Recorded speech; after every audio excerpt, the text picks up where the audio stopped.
So I have a confession to make. I've long been part of the plastic pollution problem. In some ways, I still am.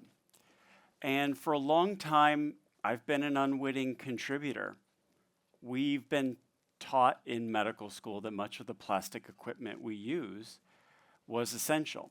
And indeed, much of it probably is still. We intubate babies with breathing tubes made of plastic. We feed adults who are malnourished or having difficulties after a surgical procedure with gastric tubing made of plastic.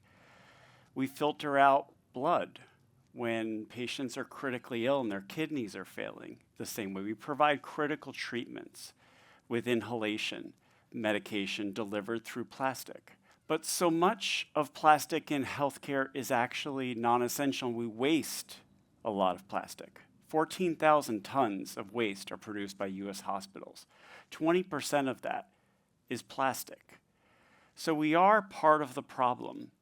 And we may have been lulled to sleep as healthcare professionals about the plastic pollution problem. And that's because the average medical student gets between 1 and 4 hours, still to this day, of environmental health training. That's less than one open heart procedure. And trust me, medical students get their fair share of those procedures, holding retractors and such, learning about anatomy.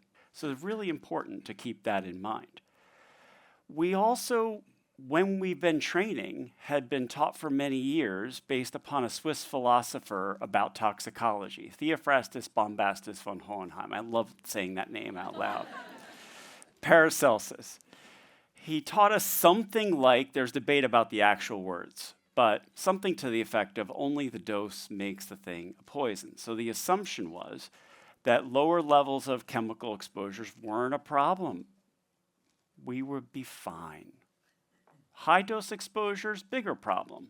You inhale a lot of air pollution, your lungs get sick, and they don't function the way they should. But a theme of my journey in plastics and human health is that knowledge evolves and things change.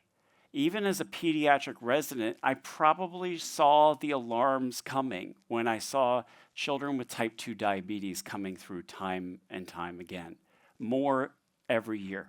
And then there were scientific statements starting to pop out. The Endocrine Society came out with a first scientific statement of what we call hormone-disrupting chemicals. I'll define that in a minute.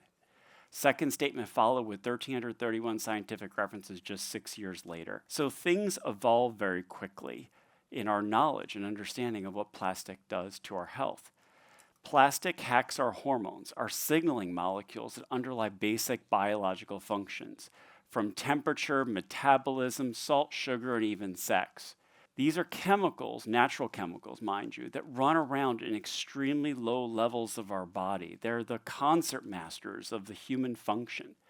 And what chemicals in plastics do are hack those normal signaling molecules. And again, going back to Paracelsus, these are chemicals operating in the same levels, like grains of sand in the desert or salt in the Olympic-sized swimming pool. These are operating at really low dose levels, but these are the same levels that hormones normally operate.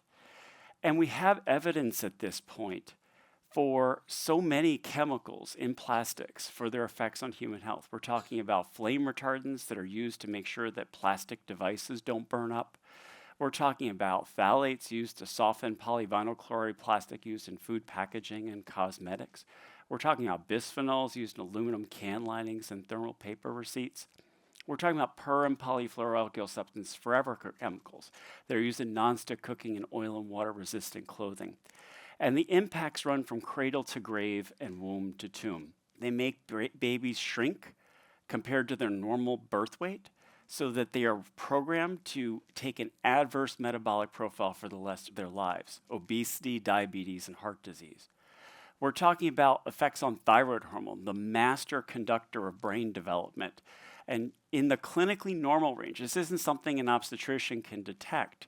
You have literally shrinkage of the baby's brain compared to the optimal amount. So they have a permanent burden of cognitive deficits, autism, and even attention deficit hyperactivity disorder. Now, as a pediatrician, I'm going to tell you kids are uniquely susceptible for all sorts of reasons. Pound for pound, they eat more food, breathe in more air, drink more water, etc. Developing organs are vulnerable.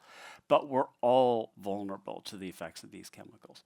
50,000 Americans between the ages of 55 and 64 die of early heart disease due to phthalates alone.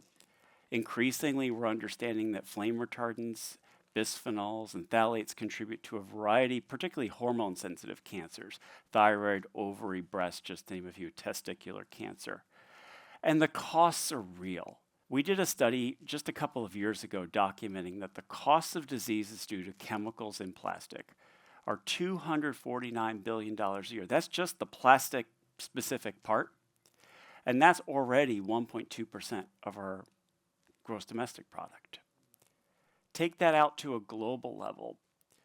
And just phthalates, mind you, this is one category of the 16,000 chemicals used in plastic materials. We know nothing about 10,000 of those 16,000, just to be clear. So we're isolating just on a single category of chemicals. And we're talking about 350,000 people dying globally, 70% in the Asia-Pacific Economic Cooperation Zone. The social costs of those deaths are between $510 billion and $3.74 trillion. The global revenue of the plastics industry is around 500 to 700 billion a year alone. So this is already a loser industry based on one disease endpoint due to one set of chemicals. I haven't said a thing, by the way, about micro and nanoplastics. I'm not saying they're bad. I'm not saying they're good. But what I can tell you is they're probably the toxic drug delivery systems that bring chemicals to tissues. And they may have human wrecking ball effects on our bodies as a result. We have so much more to do. We have to figure out how to measure them consistently. We have to study them more and figure out what's going on. But if there's one thing I can leave you with today, is to be as curious about the invisible as the visible. The evidence is already telling us we have to act. And healthcare needs to be part of the leadership in acting in this way. The National Academy of Sciences now suggests routine testing for per and polyfluoroalkyl substances, those forever chemicals I talked about, in roughly 150 million Americans that have enough water contamination to spike up the levels. And they're specifically suggesting additional medical monitoring and clinical follow-up based upon the testing. I will tell you that other chemicals are likely to follow. That PFAS report was a watershed, first clinical test for environmental hazards since lead exposure in kids, that we've done so much by testing. And that's the other thing. If we don't measure, we don't know what's going on. We can't tell that there's a problem in the first place. And we have to incorporate this into the healthcare system. Medical students are hungering for this information. They want this in their curriculum. And they're leading institutions from across the country that are incorporating climate and other environmental effects into their curriculum. We can be part of the change we seek. Now, going back to the top, would I tell you that what I learned in medical school was wrong? No, it's what we knew at the time.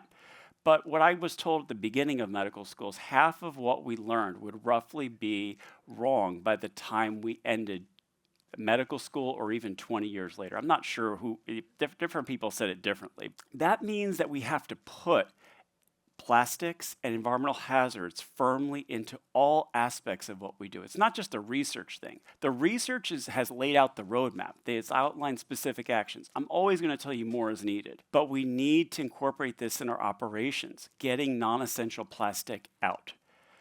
And if I'll leave you with one thing, is that we in healthcare have led the way in preventing environmental hazards. We've gotten mercury out of medical waste incinerators. We've led the way in preventing lead exposure in so many kids going forward. We can be part of the change that the consumers are demanding right now and be part of the solution in our own house. Thank you.